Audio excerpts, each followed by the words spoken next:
David considered that Theo could access the secret vault at any time if he desired, so offering Theo the chance to enter with them could help build trust.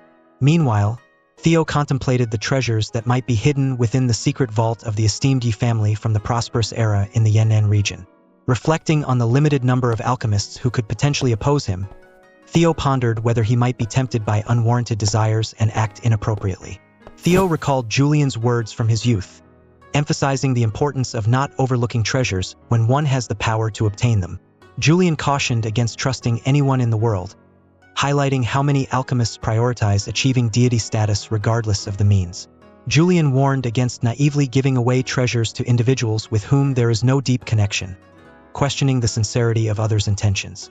Theo reflected on Julian's advice, contemplating whether he had been too trusting and whether others truly had good intentions. Theo contemplated his actions and choices, questioning if he had been living wisely. He pondered the potential risks he might face while assisting the Yi family.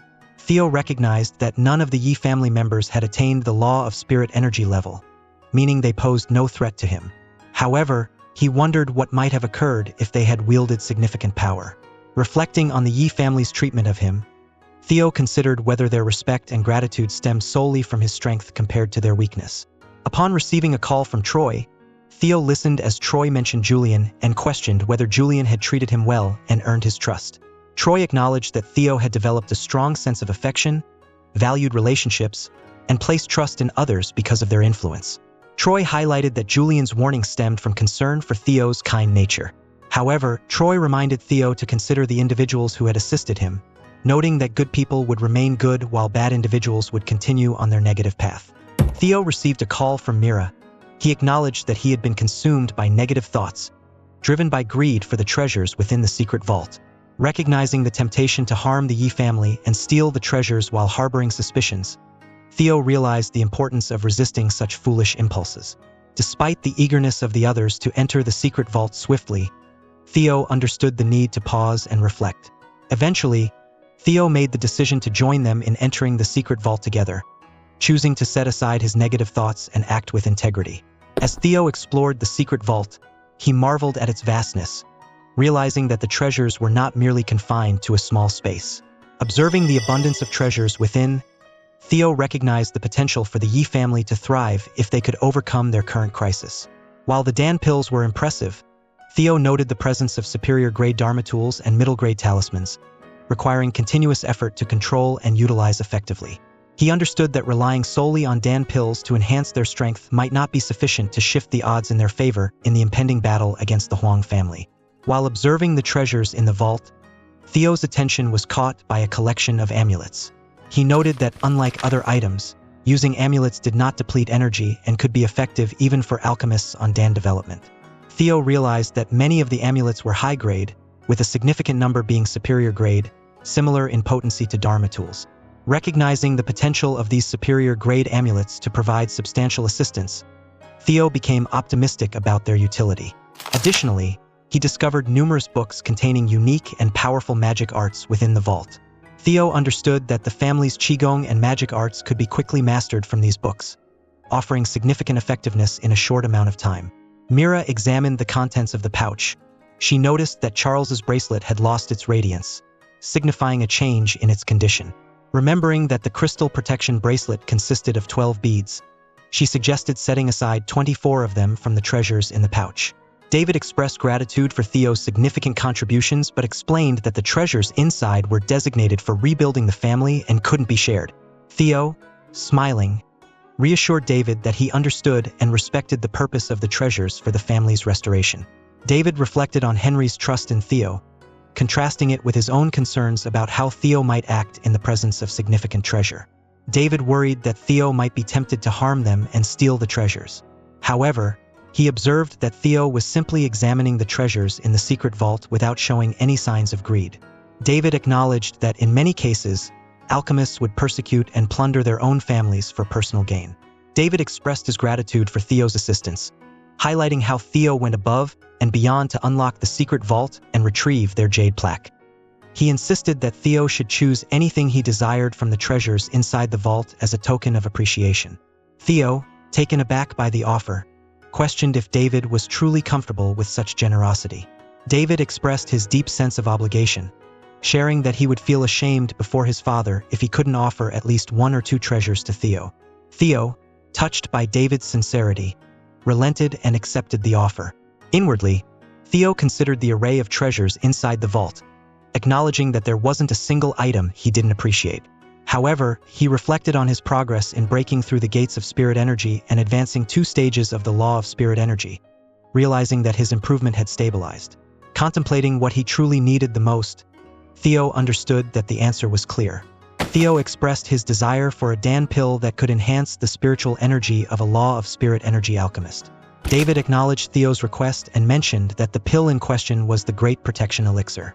Theo, internally recognizing the significance of this rare and exceptional medicine that could boost the spirituality of a law of spirit energy alchemist regardless of their performance, was grateful for the gift. He thanked David appreciatively for providing the medicine he needed. Theo, reflecting on the positive impact of the Great Protection Elixir on the Yi family's path back to prosperity, considered their potential to counter the Huang family in the upcoming conflict. With 3 months to fully benefit from the elixir, he felt confident about the family's chances. When Mira knocked and requested the crystal protection bracelet, Theo, with a hint of hesitation in his expression, handed it over to her. Mira shared the tale of the rivulet phoenix, a sacred beast known for vanquishing evil spirits. She revealed that their ancestor had aided the phoenix in defeating a fiend long ago. In gratitude, the phoenix gifted a marble-like item to the ancestor, which eventually became the blue crystal on the crystal protection bracelet. Theo, upon learning the origin of the bracelet, appreciated its significance as a unique and precious item crafted by a sacred beast from its own essence. He realized that the bracelet had aided him in defeating the elementary spirit. The ancestor who assisted the rivulet phoenix was a beautiful woman, but unfortunately, her Niden, a type of internal alchemy, was damaged during the incident. Despite this, the rivulet phoenix continued to visit Myra's family periodically, meeting with the ancestor until her passing.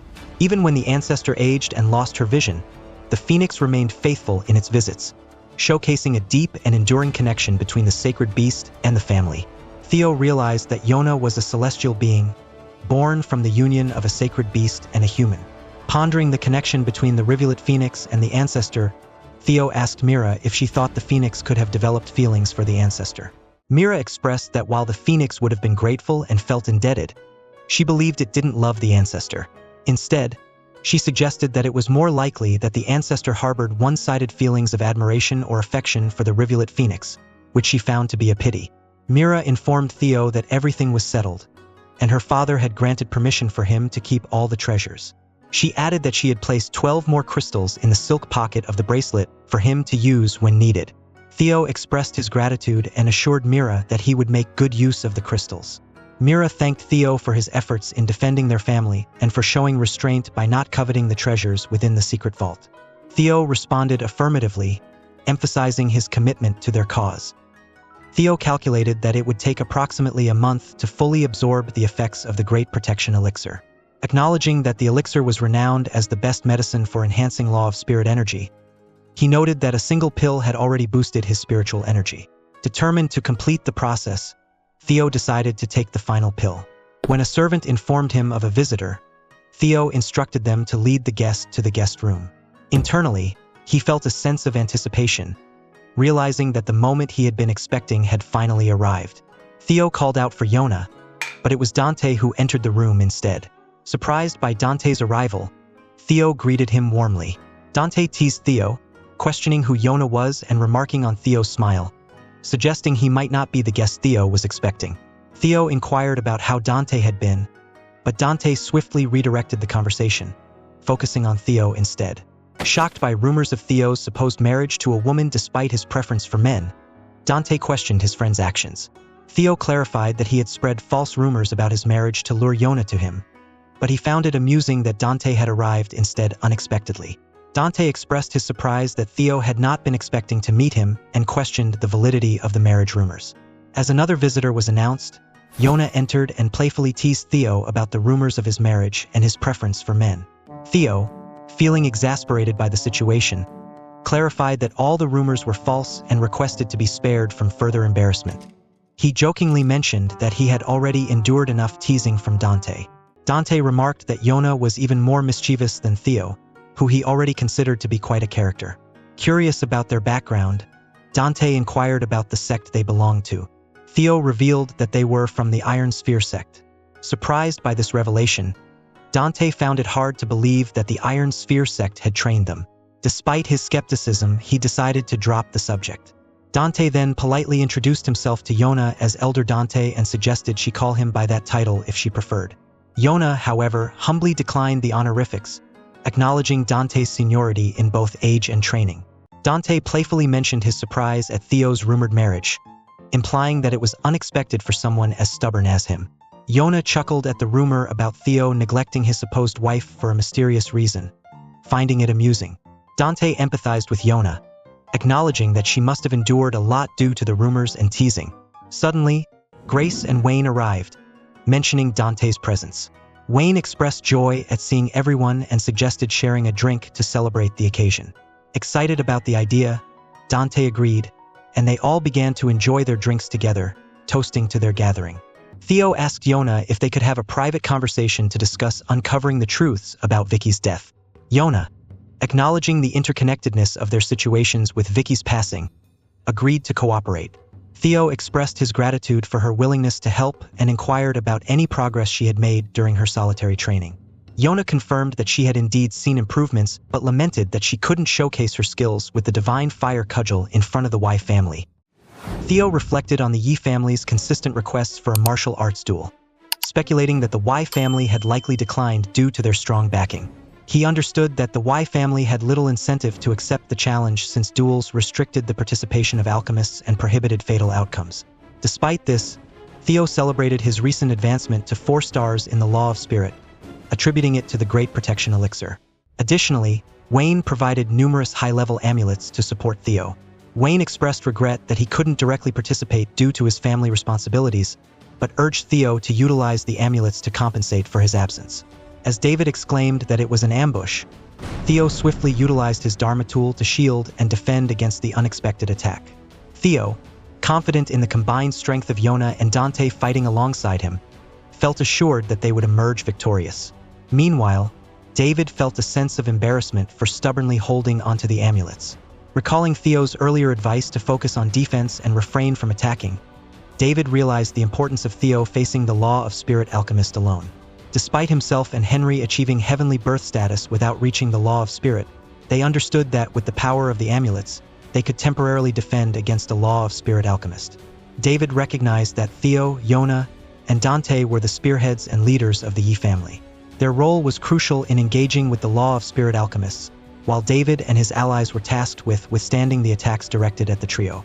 Although they successfully defended against the ambush this time, David emphasized the importance of remaining vigilant and not lowering their guard in future encounters.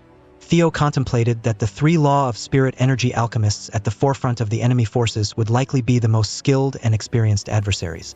Taking into account the Law of Spirit energy alchemists from the Y family, there was a high probability that their opponents outnumbered them by more than double in terms of skilled alchemists. However, based on the nature of the previous attack, Theo was convinced that their opponents were indeed the most experienced. Additionally, Theo noted that Jasper was concealing his identity among the heavenly birth ranks of the Huang family. Theo, observing the enemy's movements, speculated if they were splitting into 2 groups to attack simultaneously. As the allies alerted them that the enemies were approaching, Theo internally pondered that someone had made a poor decision. Reflecting on the Yi family's increased fighting potential after acquiring the amulets and talismans from the secret vault, Theo concluded that they could effectively withstand the Huang family's assault for a considerable duration. If all 8 Law of Spirit alchemists had attacked, it would have posed a challenge, but with only 5 opponents, Theo believed they could swiftly counterattack and handle them individually. Theo, assessing Jasper's capabilities, acknowledged that Jasper might be in the middle stages of the Law of Spirit, but he felt assured in facing him. Jasper remarked on Theo bringing 2 Law of Spirit alchemists but dismissed their significance. Theo, unfazed, questioned the importance of Jasper's observation. However, Jasper shifted the focus, inquiring if the lady beside Theo was the one who entered the lake with Vicky, asserting that if she was indeed the same person, he intended to capture her alive. Theo confidently asserted to Jasper that his plans wouldn't unfold as expected, regardless of the lady's identity. Disregarding Jasper's intentions, Theo launched an attack on him. Despite Jasper's initial dismissal of the attack as insignificant, the energy barrier suddenly shattered, leaving Jasper surprised and questioning the unexpected turn of events. Jasper, taken aback by Theo's ability to break through his spirit barrier despite being only an elementary law of spirit alchemist, expressed disbelief at the situation. Determined to maintain composure, Jasper decided that attacking rather than solely defending would be the best course of action in this unexpected scenario. Drawing strength from his most cherished talisman, the sacred gold rings, Jasper felt confident that they would not disappoint him in the upcoming confrontation. Jasper launched an attack on Theo using his sacred gold rings, but to his surprise, he noticed that Theo had created clones that were indistinguishable from the real Theo. Unable to sense the energy of the clones to identify the genuine Theo, Jasper was baffled by the sorcery at play. Recognizing that the young alchemist before him was employing advanced alchemy typically used by experienced elders, Jasper decided to divide his attack into 5 parts to counter the situation effectively. On the other hand, Theo strategized that facing only 20% of the attacks would expedite the conclusion of their confrontation. Theo unleashed his Dharma tools and the touch of mist technique, surprising Jasper with his actions. As Theo launched an attack, Jasper found himself puzzled by the situation. Despite eliminating all the clones with his sacred gold rings to focus on Theo's real body, Jasper struggled to maintain his spirit barrier under Theo's relentless assault. Jasper paused to reconsider the situation, opting for a rational approach. Acknowledging Theo's impressive skills, Jasper reminded himself that despite being an elementary-level law of spirit alchemist, Theo had limitations. Jasper reasoned that if Theo continued to unleash multiple attacks simultaneously, he would inevitably deplete his spiritual energy quickly. Confident in his ability to endure and outlast Theo's barrage, Jasper believed that once Theo's attacks weakened, it would be his turn to counterattack and demonstrate the true power of the sacred gold rings. Theo pondered whether Jasper was waiting for his spiritual energy to deplete, considering it a typical strategy. However, Theo knew that this tactic wouldn't work against him, as he had consumed the brilliant jade and gold elixirs, enhancing his stamina. Theo then unleashed his eternal sword rain and the flying vortex techniques in response to the situation. Theo realized he had expended a significant amount of spiritual energy by executing 2 powerful attacks simultaneously, but decided not to deplete all his energy on Jasper. Jasper's energy barrier shattered as 3 swords pressed against his neck. Theo presented Jasper with 2 options: to either face death or consume the rancid poison Theo offered. Explaining that the poison would disperse Jasper's spirit energy, Theo warned him not to flee after ingesting it. Pressed for time, Theo urged Jasper to make a decision promptly. Jasper, realizing the gravity of the situation, chose to take the rancid poison. A man expressed surprise at Jasper being taken down without a real fight, questioning the unexpected turn of events. Initially expecting to face only a couple of Law of Spirit alchemists, he was taken aback by the superior skill level of the 3 adversaries they encountered. Determined to counter the threat, he urged family head Huang to redirect all their Law of Spirit alchemists to their location. Meanwhile, family head Huang deliberated, recognizing the nuisance posed by the amulets but feeling optimistic about their chances with a bit more time. However, he understood the importance of following the directives of the Y family alchemists.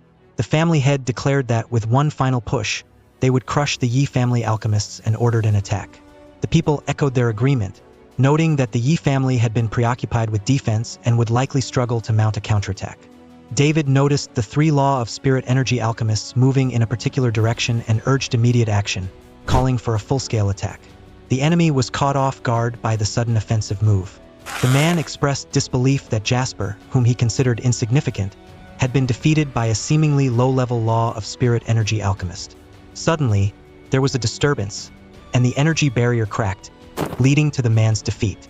The family head was astonished by the turn of events, questioning how 3 of their own had already been captured, especially considering that 2 of them were alchemists from the Y family. Despite having 5 Law of Spirit energy alchemists on their side compared to the 3 with the enemy, the situation didn't seem to favor them.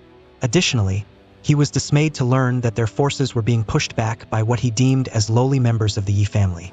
The family head found the situation outrageous and concerning. Theo launched an attack on the family head, surprising him with the immense power behind the strike. The family head was taken aback by the strength displayed by Theo, referring to him as a mere child. Upon realizing that Theo was the Yi family's son-in-law, The family head recalled hearing about Theo's victory over Chad and underestimated his abilities. Astonished that Theo nearly pierced through his barrier with a single blow, the family head questioned Theo's sudden appearance and prowess. Theo realized he was running low on spirit energy and didn't have the luxury of engaging in conversation. With a sense of urgency, he decided to swiftly conclude the encounter. Theo attacked and shattered the energy barrier, declaring, "You have no right to know." Dante reported that they had successfully captured all the law of spirit energy alchemists from the Huang family and even apprehended all the heavenly birth alchemists. Theo expressed gratitude to Dante for his assistance, acknowledging that things had gone smoothly due to Dante's support. Reflecting on his initial plan to seek aid from the Sio family and recruit additional law of spirit energy alchemists, Theo felt relieved that everything had worked out well without the need for further reinforcements. Theo inquired about David's next steps, prompting him to contemplate the current situation. David reflected on the sight of the mighty master of law of spirit energies middle-class alchemy being bound and rendered powerless. Despite facing numerous defeats, David remained hopeful that one day they would regain their standing as one of Yennan's noble families. David questioned the Huang family leader about their intentions moving forward, hinting at dire consequences if they chose to resist. In response, the Huang head acknowledged the past conflicts and disagreements between the Yi and Huang families, but emphasized that it was merely bickering, hoping for a peaceful resolution.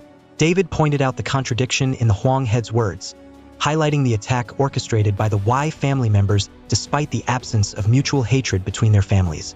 He insisted that there would be consequences for their actions.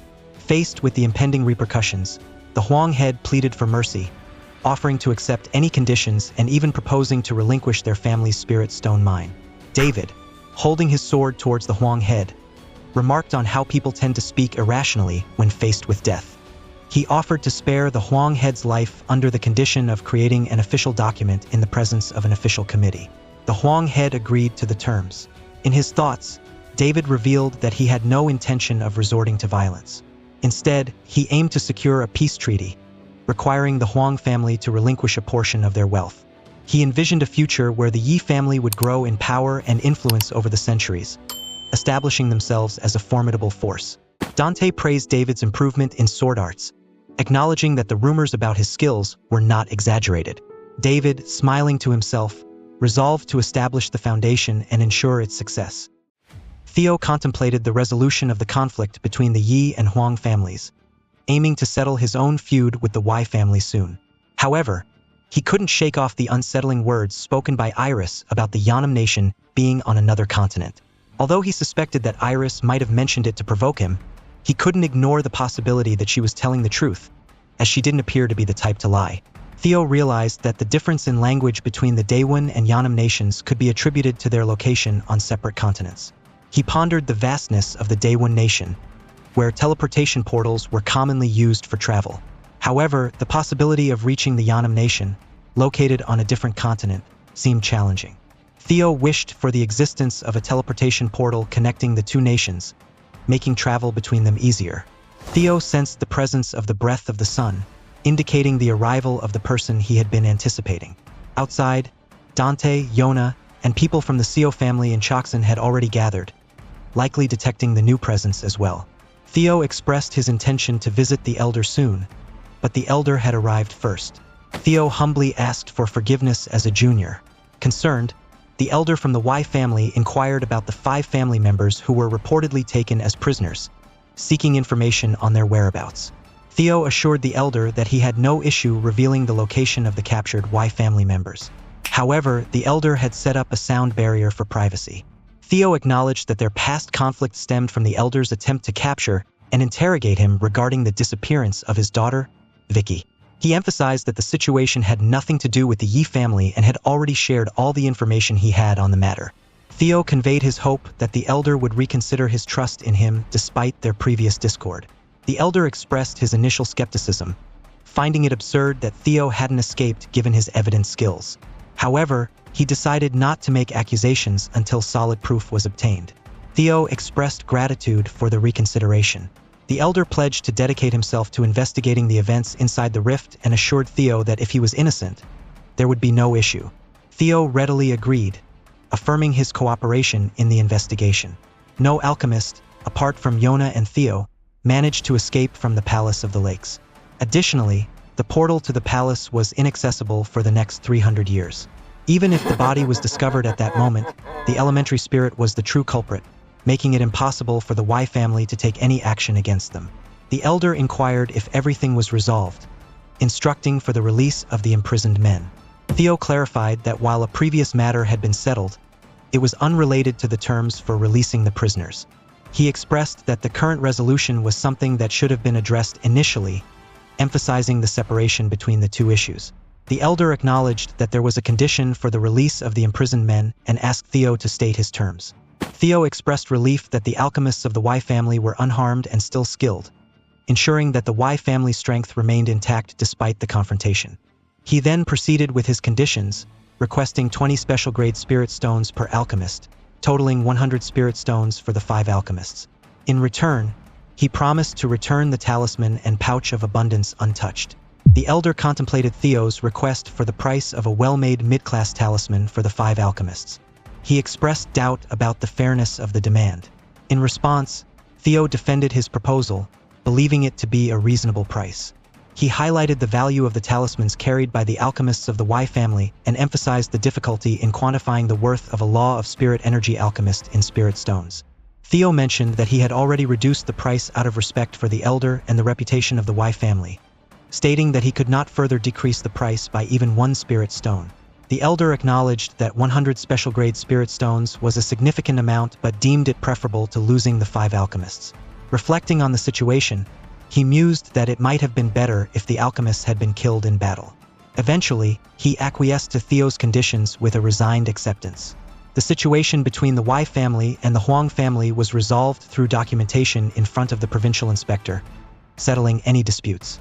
Theo trusted that the inspector from Huijing had significant influence and was skilled at resolving conflicts effectively, bringing him peace of mind. As for the distribution of spirit stones, Theo requested 40 for himself and 30 each for Dante and Yona. With the spirit stones acquired, he contemplated the opportunities they would bring.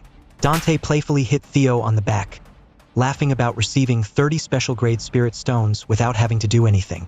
He expressed his delight at the unexpected reward, mentioning that he was willing to enter the rift, but this outcome was far more rewarding. He eagerly requested Theo to remember him for any future tasks of similar nature. Theo cautioned Dante, noting the danger of the recent task. He highlighted the potential complications if the Y family had more alchemists or if the law of spirit energy didn't divide their efforts.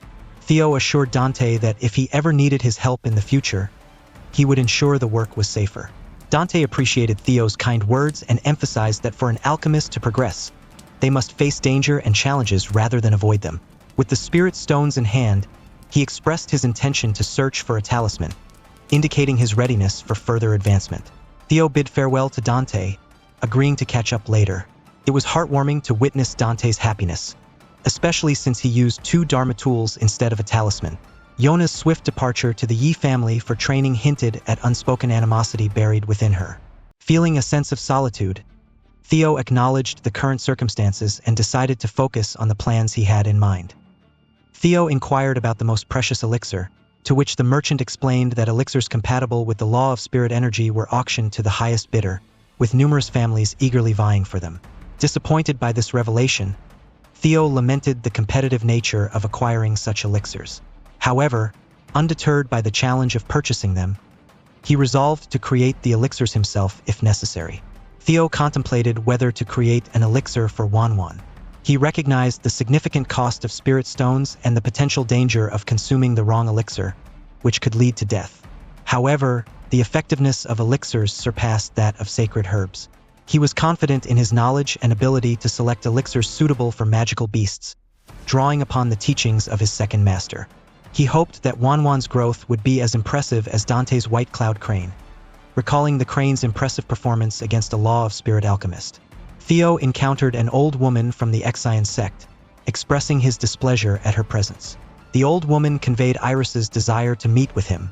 Iris, upon meeting Theo, expressed her surprise at his remarkable victory in a fight against twice as many alchemists. Intrigued by her knowledge of the event, Theo questioned her reasons for summoning him. Iris admitted that she initially believed Theo would be captured and tortured by the Y family, expressing sadness at the thought of such a fate for a noble young man who had piqued her interest. In response, Theo doubted Iris's capacity for feeling sadness, labeling her as shameless. Iris defended her honesty, acknowledging that her assumption was proven wrong due to Theo's superior skills exceeding her expectations. Theo credited their success in defeating the Y family's alchemists to his senior's assistance. However, Iris suggested that Theo's extraordinary skills might have played a significant role in their victory. She marveled at his ability to capture Jasper effortlessly and 3 more alchemists afterward, highlighting his capture of the mid-class alchemist. Iris commended Theo for single-handedly triumphing over the Y family, emphasizing the remarkable feat. Theo questioned if Iris had summoned him merely to offer praise. Iris confirmed that she wanted to offer praise to Theo and ask him some questions. She informed Theo that they recovered the body of the faceless killer at the location he had previously mentioned. The body was in a severe condition, revealing that the killer was poisoned to death. Iris speculated that the poison used was one of the stronger and rarer deadly substances. She suggested that Theo resorted to using such a precious poison because he was unable to defeat the killer through a fair and direct confrontation. Theo encouraged Iris to proceed with her inquiries. Iris continued by sharing her thoughts on how Theo had become so strong in a short amount of time, suggesting that he may have obtained the treasure from inside the lake. She pondered how Theo managed to defeat Vicky and Philip, theorizing that the 2 Breath of the Sun alchemists might have engaged in a fierce battle, resulting in a stalemate after incapacitating each other. Alternatively, she speculated that a situation similar to what occurred to the Yi family from Yan'an 300 years ago might have transpired, with Theo emerging as the sole survivor. Theo revealed that the secret behind his rapid growth was the Gold Elixir and the Great Protection Elixir, both of which were unrelated to the treasure in the lake. In response to Iris's theories, Theo found the story intriguing and suggested that she would become popular as a storyteller. However, he privately reflected that the part about the Yi family from Yan'an was particularly insightful.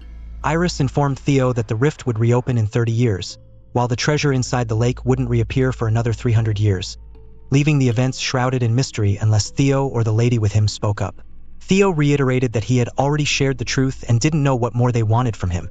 Iris expressed her genuine fondness for Theo, assuring him that her inquiries stemmed from curiosity and not from any intention to sell information to the Y family.